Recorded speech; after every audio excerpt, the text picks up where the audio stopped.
कैसे हैं आप सब लोग? I hope all of you are fine. This is Piyush Sharma. Welcome to all of you precision classes. तो बच्चों, आज की क्लास में हम करने जा रहे हैं क्लास 9th का चैप्टर नंबर 1। चैप्टर नंबर 1 आपको पता है क्या है? Number systems. तो इस चैप्टर के अंदर बच्चों सबसे पहले आप नंबर्स के बारे में सीखेंगे कि आपके पास कौन कौन से नंबर होते हैं, उनको किस तरीके से किस किस कैटेगरी में बांटा गया है। ठीक है, तो चलिए सबसे पहले हम नंबर्स का इंट्रोडक्शन कर लेते हैं और इस वीडियो के अंदर हम क्या करेंगे, एक्सरसाइज 1.1 भी साथ ही कंप्लीट करेंगे। काफी छोटा सा एक्सरसाइज और काफी इजी है। ठीक है, तो चलिए स्टार्ट करते हैं। सबसे पहले हम नंबर्स के बारे में जानते हैं। ठीक है, तो बच्चों सबसे पहले जो आपके पास है नंबर, रियल नंबर। ठीक है, अब रियल नंबर क्या होता है आप ये पूछेंगे। रियल नंबर को हम लिखते हैं किससे? कैपिटल आर से लिखते हैं। रियल नंबर को हम किससे लिखते हैं? कैपिटल आर से। आपके रियल लाइफ में बच्चों जितने भी यूज होने वाले नंबर है, जितने भी आप नंबर यूज करते हो, सारे के सारे रियल नंबर है। ठीक है, रियल नंबर जो हमारे रियल लाइफ में यूज होते हैं, तो आप बोलेंगे तो आप ना एक कॉम्प्लेक्स नंबर होता है, आप उसको इंक्लूड मत करना इसके अंदर, 11th के अंदर आता है वो।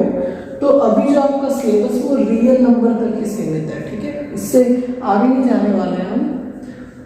ठीक है, तो मैं जो आपको एक्सप्लेन करने जा रहा हूँ वो रियल नंबर के हिसाब से कर रहा हूँ। ठीक है, तो रियल नंबर जो आपकी रियल लाइफ में यूज होते हैं, जैसे 1, 2, फ्रैक्शन हो गया, माइनस में हो गया, -10 हो गया, 11/100 हो गया, कुछ भी जितने भी नंबर आप देख पा रहे हो सारे के सारे नंबर क्या है बच्चों? रियल नंबर है। ठीक है, अब रियल नंबर में क्या होता है कि जितने भी नंबर होते हैं उन सारे के सारे नंबर्स को दो कैटेगरी में बांटते हैं। फर्स्ट है बच्चों आपके पास रैशनल नंबर। क्या है आपके पास? Rational number. और सेकंड जो कैटेगरी जाता है आपका वो क्या है बच्चों? Irrational number. क्या है? Irrational number. नंबर को कंप्लीट लिखता हूं। ठीक है, शॉर्ट फॉर्म रैशनल नंबर। अच्छा, रैशनल नंबर क्या होते हैं? आप छोटी सी क्लास से पढ़ते आ रहे हैं, आपको पता है बच्चों रैशनल नंबर वो नंबर होते हैं जिसे आप किसकी फॉर्म में लिखते हैं? p/q के फॉर्म में। तो मतलब यहाँ पे साथ में लिख देता हूँ कि p/q वाली फॉर्म में। ठीक है, और यहाँ पे q ना कभी भी 0 के इक्वल नहीं होता है। ठीक है, p/q की फॉर्म में और q कभी भी 0 के इक्वल नहीं होता है। अब अच्छा, आपने बोला रैशनल नंबर तो कहोगे जो p/q की फॉर्म में लिखे जा सकते हैं। ठीक है, कोई दिक्कत नहीं है। तो इरेशनल कौन से होते हैं बच्चों? जो p/q की फॉर्म में नहीं लिखे जा सकते हैं वो नंबर क्या कहलाते हैं? Irrational number. तो यहाँ पे देखिए जो अंडर रूट के अंदर प्राइम नंबर आते हैं, अंडर रूट के अंदर, तो वो सारे के सारे नंबर किस कैटेगरी में जाते हैं? इरेशनल नंबर में जाते हैं। ठीक है, प्राइम क्या होता है बच्चों? एक नंबर तो होता है कंपोजिट नंबर। ठीक है, एक नंबर होता है आपके पास प्राइम नंबर। तो प्राइम नंबर वो होता है जिसका फैक्टर 1 और खुद के अलावा कोई तीसरा नंबर नहीं होगा। जैसे 3 है, 3 का फैक्टर 1 होगा, 3 होगा, कोई और नंबर नहीं होगा। तो इसके अंदर कौन कौन से एग्जाम्पल जा सकते हैं? √2, √3, √5, √7। ठीक है, √11, √13। बच्चों इस सारे के सारे नंबर क्या है आपके पास? इरेशनल नंबर है। अब रैशनल नंबर को दो कैटेगरी में बांटा गया है। ठीक है, तो पहला क्या है बच्चों आपके पास? फ्रैक्शन। क्या है? फ्रैक्शन। फ्रैक्शन तो आपको पता है क्या होता है। देखिए जैसे 7/2 ये फ्रैक्शन है, 9/8 मतलब नीचे ना 1 नहीं होगा। ठीक है, अब नीचे 1 होता है ना, वो इंटीजर वाली कैटेगरी में चला जाता है। जैसे -3/5, 15/2 ये फ्रैक्शन है। ये क्या है? फ्रैक्शन है। ठीक है, इसके बाद दूसरा क्या आता है आपके पास? दूसरा आपके पास आता है यहाँ पे रैशनल को जो कैटेगरी में बांटा गया है वो है आपके पास इंटीजर। क्या है? इंटीजर। और इंटीजर को आप किससे लिखते हैं? आप लिखते हैं z से। किससे लिखते हैं? z से। रैशनल नंबर को आप किससे लिखते हैं बच्चों? रैशनल नंबर को आप लिखते हैं q से, कैपिटल Q से। ठीक है, रैशनल नंबर की नोटेशन होती है कैपिटल Q से, और इरेशनल को आप लिखते हैं कैपिटल I से। ये नोटेशन है, आप जब 11th क्लास में जाएंगे तब आप इस नोटेशंस को काफी अच्छे से पढ़ेंगे। ठीक है, तो अब इंटीजर में बच्चों कौन कौन से नंबर आते हैं? तो इंटीजर में बच्चों आते हैं, ये लगा लीजिए जैसे 0, 0 के बाद 1, 2 एंड 3 एंड सो ऑन, चलते जाइए जितने भी नंबर आएंगे। अब इधर -1, -2, -3 एंड सो ऑन चलते जाए, तो इधर जो आएंगे ये सारे के सारे आपके पास क्या है? इंटीजर है। तो आपने इंटीजर पढ़ लिया, ठीक है। अभी मैंने आपको क्या बताया बच्चों? Real number. रियल नंबर को दो कैटेगरी में बांटा गया है, rational number and irrational number. Rational number वो होते हैं जिसे p बाई क्यू की फॉर्म में लिख सकते हैं, और इरेशनल वो होते हैं जिन्हें p बाई क्यू की फॉर्म में नहीं लिख सकते। अब आप बोलेंगे p बाई क्यू की फॉर्म में कौन से नंबर नहीं लिखे जा सकते? तो देखिए √p वाले प्राइम नंबर, ऐसा नहीं है सिर्फ यही नंबर होंगे, और भी एक दो कॉन्स्टेंट्स आते हैं तो जो इरेशनल की कैटेगरी में चले जाते हैं, लेकिन अभी के लिए मैं आपको यही दे रहा हूँ कि 9th क्लास के हिसाब से ही चलेंगे, ठीक है। और इसके बाद रैशनल नंबर को दो कैटेगरी में बांटा गया, फ्रैक्शन और इंटीजर। फ्रैक्शन में जो अपॉन वाले जैसे 15/2, 9/8 ये दिख ही रहे हैं आपको, नीचे 1 नहीं होगा। अगर नीचे 1 होता है तो वो इंटीजर में चले जाते हैं, सारे के सारे इंटीजर है।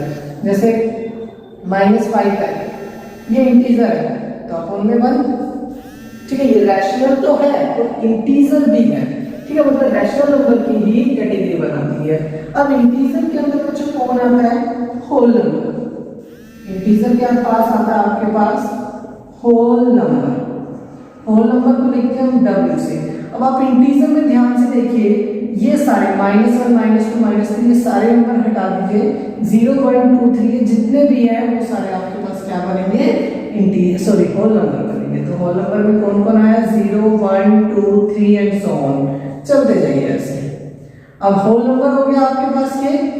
होल नंबर के अंदर कौन आता है? Natural number. नेचुरल नंबर को हम लिखते हैं बच्चों कैपिटल N से, और इसके अंदर कौन कौन से आते हैं? देखिए होल नंबर में से 0 को हटा दो, होल नंबर में से आप 0 को हटा दो तो ये जो 1, 2, 3, 4 ये नंबर बचते हैं, ये सारे के सारे क्या है आपके पास? नेचुरल नंबर है, ठीक है। तो ये आपका हो गया नंबर्स के बारे में इंफॉर्मेशन, ठीक है। इंट्रोडक्शन पार्ट है। इंट्रोडक्शन में देखिए नंबर सिस्टम, तो सिस्टम है ये पूरा, और कौन कौन से नंबर है वो आपको मैंने बताया। तो एक बार फटाफट एक बार और देख लेते हैं ताकि अच्छे से समझ आए। रियल नंबर होते हैं, रियल नंबर को R से लिखते हैं। रियल नंबर को दो कैटेगरी में बांटे जाते हैं मेरे बच्चों, रैशनल नंबर और इरेशनल नंबर, ठीक है। रैशनल नंबर के अंदर दो कैटेगरी बनी, फ्रैक्शन और इंटीजर। इंटीजर के अंदर होल नंबर आता है और होल नंबर के अंदर क्या आता है? Natural number. तो ये आपका इंट्रोडक्शन पार्ट कंप्लीट होता है, ठीक है। तो अब हम फटाफट करते हैं एग्जाम्पल नंबर, ठीक है। एग्जाम्पल नंबर 1 करेंगे और इसको अच्छे से समझेंगे। एग्जाम्पल नंबर 1 है ट्रू फॉल्स बताना है, और इसके साथ साथ ही हम क्या करेंगे? क्वेश्चन नंबर 4 एक्सरसाइज 1.1 का क्वेश्चन नंबर 4 भी इसी तरीके का है, ठीक है। तो स्टार्ट करते हैं, ये सारा प्रेस कर लेते हैं, और जैसे ही आपको टाइम मिलता है तो क्वेश्चन को मतलब वीडियो पॉज करके क्वेश्चन को 2 बार रीड करिए ताकि आपको क्वेश्चन अच्छे से समझ आ जाए, ठीक है। क्वेश्चन जितना अच्छे से समझ आएगा उतने अच्छे से आप सॉल्यूशन कर पाएंगे। क्रैम नहीं करना है, फटाफट रट्टा नहीं मारना आप सॉल्यूशन को। कुछ बच्चे क्या करते हैं, क्वेश्चन देखा हाय इसका ये आंसर था, ऐसे नहीं करना है ना, ठीक है। तो थोड़ा सा इजी वे में समझना है। देखिए एग्जाम्पल नंबर 1 में आपको फर्स्ट पार्ट दिया हुआ है, every whole number is a natural number. Every whole number is a natural number. Explain भी करना है आपको ये। Second, every integer is a rational number. Every integer is a rational number.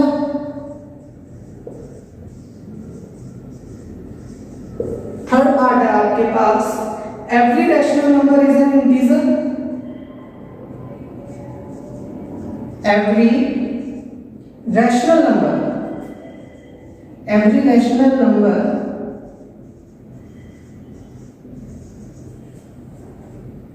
Is an integer. ये है देखिए बच्चों, यहां पे बोला क्या हर होल नंबर नेचुरल नंबर है, तो ये क्या आपका फॉल्स होगा।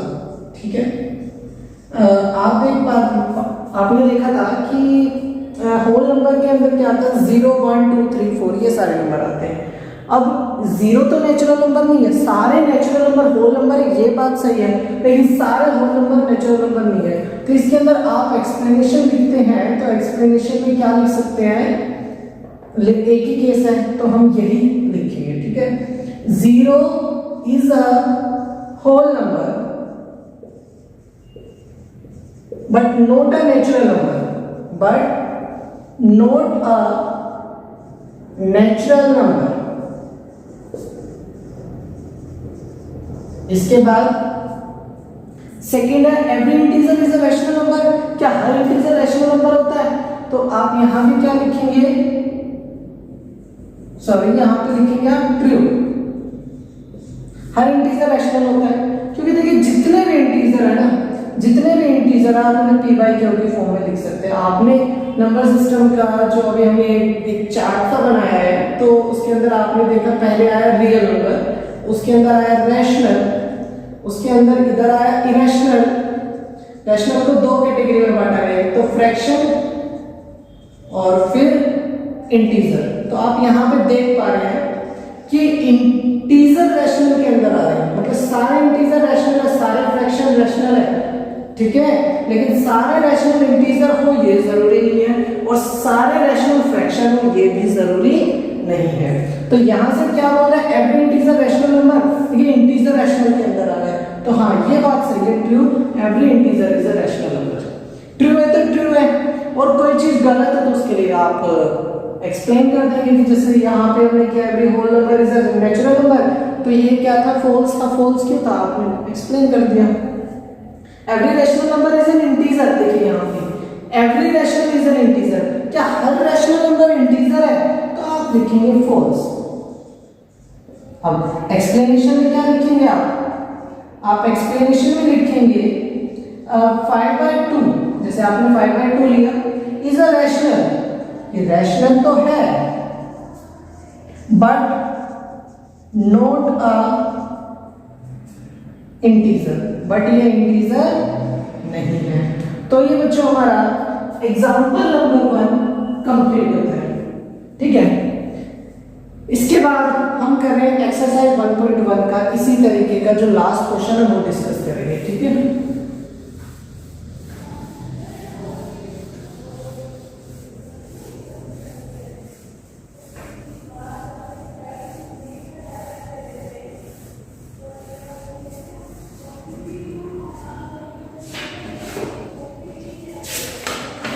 क्वेश्चन नंबर 4, एक्सरसाइज 1.1 का question number 4, state whether the following statements are true और false, give reason for your answers.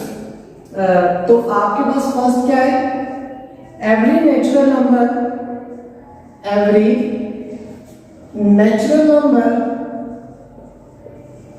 Is a whole number. क्या हर नेचुरल नंबर होल नंबर होता है? अब आप तो समझदार हैं, समझ ही जाएंगे, है ना, और जिन्हें समझ नहीं आया है वो देख लीजिए। देखिए होल नंबर के अंदर आता है 0 1 2 3 so on, ये सारे नंबर।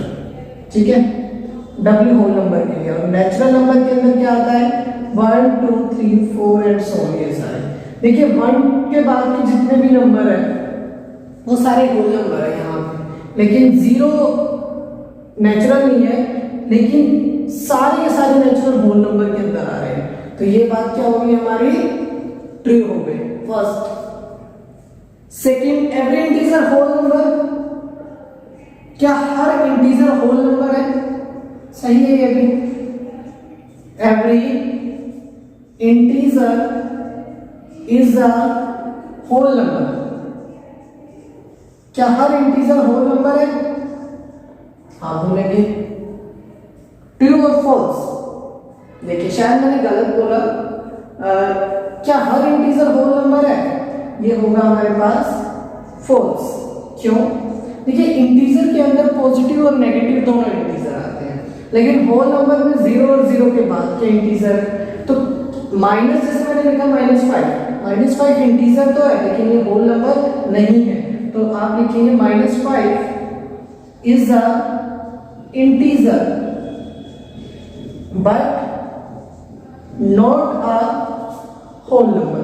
तो बच्चों सेकंड जो है वो आपका क्या हो गया है, फॉल्स। ठीक है, स्टार्टिंग में शायद मैंने ट्रू बोला था, वो आप देख लेना, ये फॉल्स है। Third part, every rational number is a whole number. क्या हर रैशनल नंबर होल नंबर होता है? एवरी रैशनल नंबर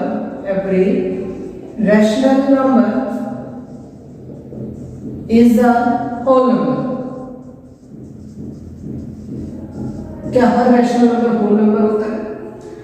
तो यहाँ पे ये क्या आएगा बच्चों, फॉल्स आएगा। हर रैशनल नंबर तो होल नंबर नहीं होता है, लेकिन हर होल नंबर रैशनल नंबर होता है।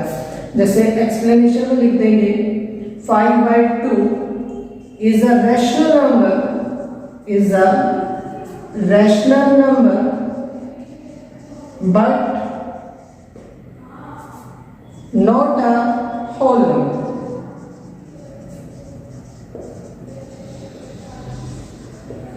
ठीक है, तो ये बच्चों हमारा एक्सरसाइज 1.1 का क्वेश्चन नंबर 4 भी कंप्लीट होता है। ठीक है, अब हम बाकी पार्ट डिस्कस करने जा रहे हैं। जो एग्जांपल हमारे पास थे वो डिस्कस करेंगे और जो एक्सरसाइज के क्वेश्चन डिस्कस करेंगे। ठीक है,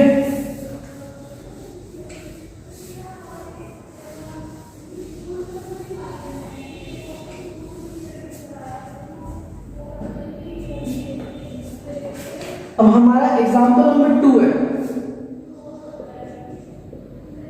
find 5 rational numbers, find 5 rational numbers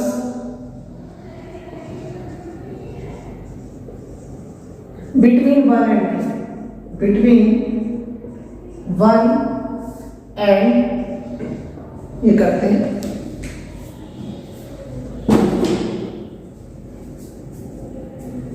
देखिए आपको 1 और 2 के बीच में 5 रैशनल नंबर निकालना है, तो इसको करने के लिए आपको इक्विवेलेंट फ्रैक्शन पता होना चाहिए। इक्विवेलेंट फ्रैक्शन क्या होता है, देखिए जिससे आपके पास मान लीजिए 5/3 लिखा है, ये फ्रैक्शन है। ठीक है, इसको जैसे मान लीजिए कोई मैं एक ऐसा फ्रैक्शन लेता हूँ जैसे लिखा है 15/9, ये भी एक फ्रैक्शन है। इसका लोवेस्ट टर्म निकालिए, 3 3 जा 9, 3 5 जा 15। इसका लोवेस्ट टर्म क्या आ रहा है, 5/3 आ रहा है। लोवेस्ट टर्म क्या होता है बच्चों, जिसमें न्यूमरेटर और डिनोमिनेटर में जो नंबर लिखे हुए हैं आपके पास, उनके बीच में कोई भी कॉमन फैक्टर नहीं होगा 1 के अलावा। देखिए 1 तो सबका होता है, इसलिए मैंने ऐसे बोला कि 1 के अलावा कोई भी नहीं होगा। तो जैसे 15/9 लिखा, तो इन दोनों में कॉमन फैक्टर क्या है, 3 3 3 जा 9, 3 5 जा 15, तो इसका लोवेस्ट टर्म यही है। तो 15/9 5/3 का इक्विवेलेंट फ्रैक्शन है। ठीक है, तो इस क्वेश्चन को करने के लिए आपको इक्विवेलेंट फ्रैक्शन का ही कंसेप्ट यूज करना है। यहां पे आपके पास 1 लिखा है। ठीक है, अब आपको 5 रैशनल नंबर निकालने हैं, 1 और 2 के बीच में आपको थोड़ा सोचना पड़ेगा, क्या लिखेंगे आप, क्या लिखेंगे ऐसे, है ना। तो ऐसे इतना दिमाग पे जोर देने की जरूरत नहीं है। आपने देखिए क्या लिखा 1, नीचे ना आप 6 से मल्टीप्लाई कर दो और ऊपर भी 6 से मल्टीप्लाई और डिवाइड किया। ठीक है, ऊपर 6 से मल्टीप्लाई, नीचे भी 6 से मल्टीप्लाई। ठीक है, तो यहाँ पे क्या आ गया, 6/6 आ गया। कोई प्रॉब्लम, आप 7 से भी कर सकते हैं, 8 से भी, लेकिन आपको एक चीज ध्यान रखनी है, जो आप 1 के साथ कर रहे हैं, जो 1 के डिनोमिनेटर में बनाएंगे वही 2 के डिनोमिनेटर में बनाएंगे। अब 2 लिखा आपने, 2 को भी आप 6 से डिवाइड किया और 6 को मल्टीप्लाई, तो ये क्या आ गया, 12/6। अब डिनोमिनेटर सेम हो गया। अब 6 और 12 के बीच में देखिए कितने नंबर मिल रहे हैं, 7 8 9 10 11, कितने हो गए, 5 नंबर मिल गए, तो आपका काम हो गया। आप 7 से भी करते तो भी कोई दिक्कत नहीं है, तो भी आपका क्वेश्चन ठीक होता। अब आप लिखेंगे hence 5 rational numbers, 5 rational numbers between 1 and 2 are, क्या लिखेंगे आप, 7/6, 8/6, 9/6, 10/6 एंड 11/6। तो ये आपका एग्जाम्पल नंबर 2 फिनिश होता है। ठीक है बच्चों, अब हम करते हैं नेक्स्ट एग्जाम्पल। नेक्स्ट एग्जाम्पल को रीड करिए, देखिए उसमें क्या दिया हुआ है।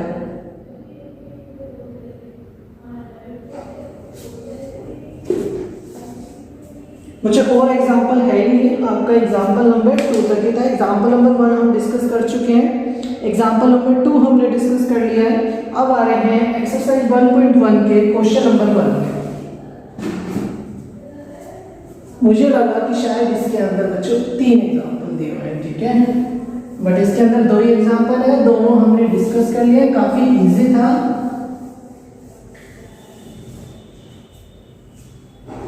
अब फर्स्ट क्वेश्चन क्या है?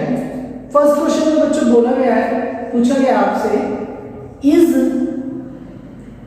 0 is a rational number? Is 0 is a rational number? क्या 0 रैशनल नंबर है? Can you right it in the form? Can you right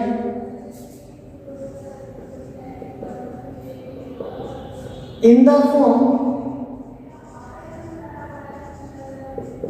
P by Q, where P and Q are integers? आपको 10 seconds देता हूं, 10 seconds लीजिए और सोचिए इसे। ठीक है, बिल्कुल भी डिफिकल्ट नहीं है, काफी इजी क्वेश्चन है। 10 सेकेंड्स लीजिए और समझने की कोशिश कीजिए।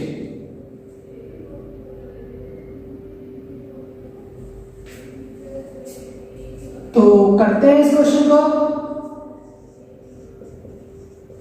यस, आप लिखेंगे, इसने पूछा आपसे कि पूछो 0 इज अ रैशनल नंबर, तो आप लिखेंगे हाँ 0 इज अ रैशनल नंबर, कोई दिक्कत नहीं है।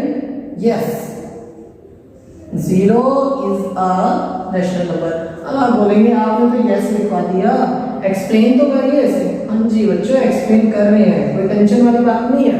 देखिए 0 रैशनल नंबर क्यों है, तो आप 0 को P by Q की फॉर्म में लिख सकते हैं। 0 by आप 1 लिख सकते हैं ना, 0 by 1 क्या आएगा, 0 ही आएगा।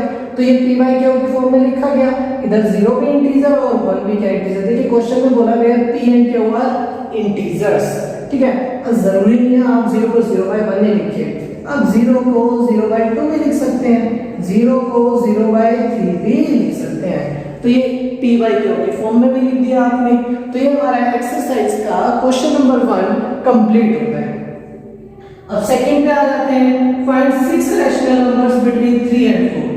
3 और 4 के बीच में आपको 6 रैशनल नंबर फाइंड करते हैं। Question number 2।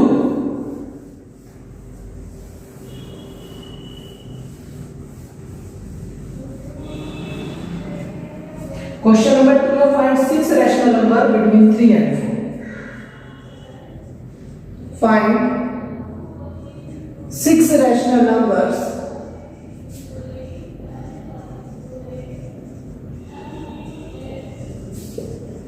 बिटवीन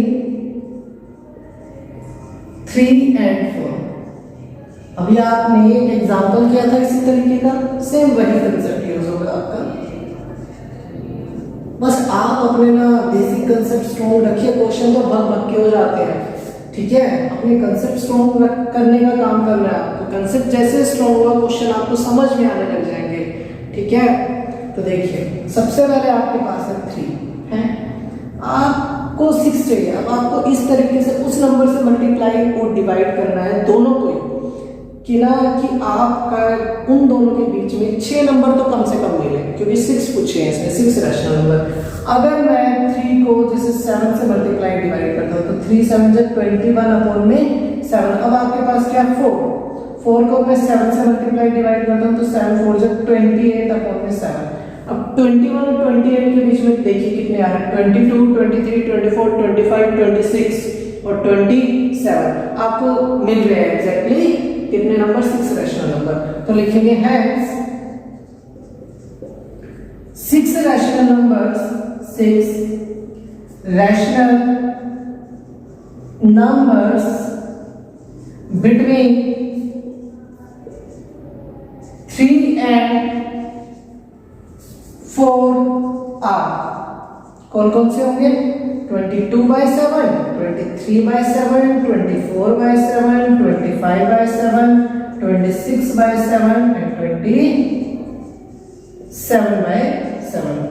तो मेरे प्यारे बच्चों, ये क्वेश्चन नंबर 2 भी कंप्लीट होता है। आप इसके सॉल्यूशन के लिए वीडियो को पॉज करके देख सकते हैं। अब हम करने जा रहे हैं बच्चों क्वेश्चन नंबर 3 और लास्ट क्वेश्चन, क्योंकि क्वेश्चन नंबर 4 तो हम ऑलरेडी डिस्कस कर चुके हैं। तो क्वेश्चन नंबर 3 को रीड करिए आप। क्वेश्चन नंबर 3 में क्या दिया हुआ है? क्वेश्चन नंबर 3 में find 5 rational number. 5 rational number find करने हैं आपको। 5 रैशनल नंबर्स बिटवीन 3/5 एंड 4/5 के बीच में। 3/5 और 4/5 के बीच में आपको 5 रैशनल नंबर फाइंड करने हैं। तो सेम है, ये कोई टेंशन वाली बात नहीं है। कई बार क्या होता है, क्वेश्चन की शक्ल बड़ी खतरनाक सी हो जाती है, मुश्किल से शक्ल लगती है, यार कुछ समझ ही नहीं आ रहा, मुश्किल इसलिए बोले। तो लेकिन जब हम सोल्व करते हैं, थोड़ा सा दिमाग लगाते हैं तो इजी हो जाता है ना। कुछ बच्चे सोचते हैं टीचर करते हैं ना तो समझ आ जाता है, पता नहीं खुद से क्यों नहीं होता है। वहां पे थोड़ी कंसेप्ट की कमी हो जाती है। आप अपना कंसेप्ट स्ट्रॉन्ग करिए। बार बार मेरा इसी बात पे जोर रहेगा कि आप अपना कंसेप्ट स्ट्रॉन्ग करिए। जब भी मैं आपको कोई भी एक्सरसाइज कराऊंगा या फिर अपना कोई भी चैप्टर स्टार्ट करें, सबसे पहले इंट्रोडक्शन करना। जैसे इंट्रोडक्शन करके आपको समझ आ जाएगा, ठीक है। तो 3/5 है। अब यहाँ पे आपके पास 4/5 है। किससे मल्टीप्लाई डिवाइड करें? चलिए हम 6 से ट्राई करते हैं। 6 से देखिए, दोनों के नीचे 5 है, ठीक है। दोनों के डिनोमिनेटर में क्या है? 5 है। अगर आप 6 से करते हैं तो कितना आएगा? 18 और 6 4 जा 24। 18 और 24 के बीच में 5 मिल रहे हैं। 19 20 21 नहीं मिल रहे यार। तो आप लोग क्या करेंगे? अब मेरे बच्चों 7 से कर लीजिए।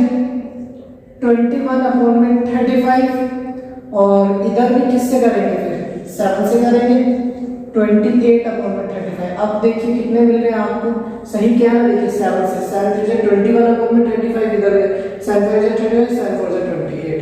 अब 22/35, 23/35, 24, 25, 26, 27 अब हो गया, आपका काम कंप्लीट हो गया लगभग। देखिए hence 5 rational numbers, 5 rational numbers between 3/5 and 4/5 are 22/35, 23/35, 24/35, 25/35 and 26/35। देखिए यहाँ पे एक एक्स्ट्रा मिल रहा है आपको 27/35। आपसे पूछे कितने गए हैं? 5, तो मैं 5 ही दूंगा, है ना। 5 ही रैशनल नंबर बताएंगे आप। तो मेरे प्यारे बच्चों, ये क्वेश्चन हमारा कंप्लीट होता है और इसका क्वेश्चन नंबर 4 हम डिस्कस कर चुके हैं। एक चीज मैं आपको बताना भूल गया कि जो रैशनल नंबर फाइंड करने होते हैं, आपको किन्हीं भी 2 नंबर के बीच में रैशनल नंबर फाइंड करने होते हैं। तो जरूरी नहीं है कि आपका आंसर मैच करेगा जो बुक में दिया हुआ है उससे, या फिर आपके टीचर ने कराया हुआ है उससे। कैसे? देखिए जैसे यही क्वेश्चन है, इसमें मैं 7 से मल्टीप्लाई ना करके किससे मल्टीप्लाई कर देता? 8 से मल्टीप्लाई कर देता। फिर क्या होता? 3 8 जा 24/40 हो जाता और 4/5 में यहाँ पे कर रहा हूँ, जैसे 4 इंटू में 8/5 इंटू में 8, 4 8 जा 32/40 होता।